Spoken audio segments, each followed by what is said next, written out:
विशाखानगर गांव, वहाँ पे बहुत सारे लोग एक साथ रहा करते थे। पर उस गांव में दोपहर या शाम ढलने के बाद चुड़ैल का वास होता था। एक दिन रानो बाजार गई रहती है और उसके घर पे एक भिखारन आती। उसका बेटा घर में रहता है। उस भिखारन का आवाज़ सुन के वो घर से बाहर आता और कहता, अरे आंटी, आप तो भिखारन नहीं लगती। तभी वो भिखारन को आइडिया सूझता और वो कहती है, मुझे ये कपड़े किसी ने दिए गरीब समझ के, तो मैं आज इसे पहन ली हूँ। और वो बड़े बड़े आंसू आंखों से निकालने लगती। तभी वो लड़का कहता है, अरे आंटी, मुझे माफ़ कर दो, मेरा मतलब वो नहीं था। आपको क्या चाहिए बोलिए। तभी वो कहती है कि मुझे कुछ खाना चाहिए बेटा। वो कहता है, मम्मी तो घर में नहीं है और खाना भी नहीं है, मैं तो समोसा खरीद के खाया था। वो कहती है कि तुम मुझे भी समोसा खिला दो।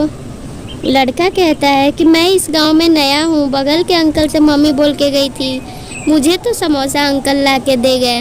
वो कहती, बेटा पास में ही एक समोसे वाली चिड़िया का दुकान है, उस ढाबे पे से तुम मुझे खिला देते तो बड़ा मेहरबानी। वो लड़का ढाबा पे चला जाता है। वो हंसते हुए अपने असली रूप में आती और कहती है, जाओ बेटा जाओ, मैं तुम्हारा उस ढाबे पे इंतज़ार कर रही हूँ, जल्दी से आ जाओ। और बड़ी बड़ी दांतें दिखा के हंसती। लड़का उस ढाबे की ओर चल देता है। उस ढाबे पे एक टुनटुनी चिड़िया समोसा तल रही थी। लड़का वहाँ जाके कहता, अरे अरे समोसे वाली चिड़िया, क्या तुम मुझे एक समोसे दे सकती हो, क्योंकि मेरे पास तो बस 5 रुपए ही हैं। तभी वो चिड़िया उसे देखते रहती और कोई जवाब नहीं देती।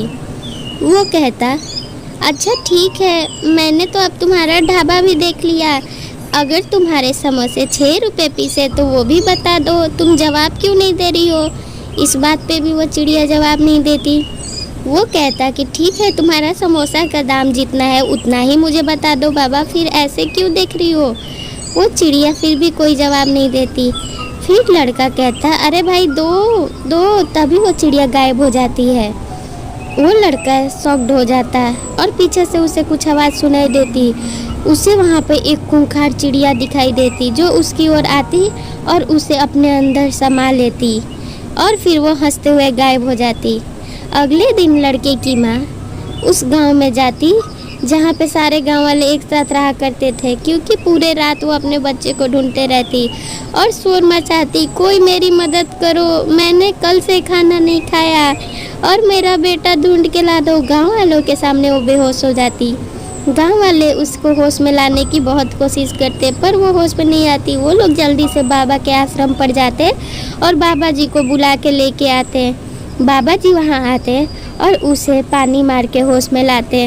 वो बाबा जी को देख के रोने लगती और कहती, बाबा जी मेरे बेटे को मुझे दिला दीजिए, मैं अपने बच्चे के बिना नहीं रह सकती, मेरे पति भी मुझे छोड़ के चले गए, एकलौता मेरा बेटा ही था मेरा जीने का सहारा।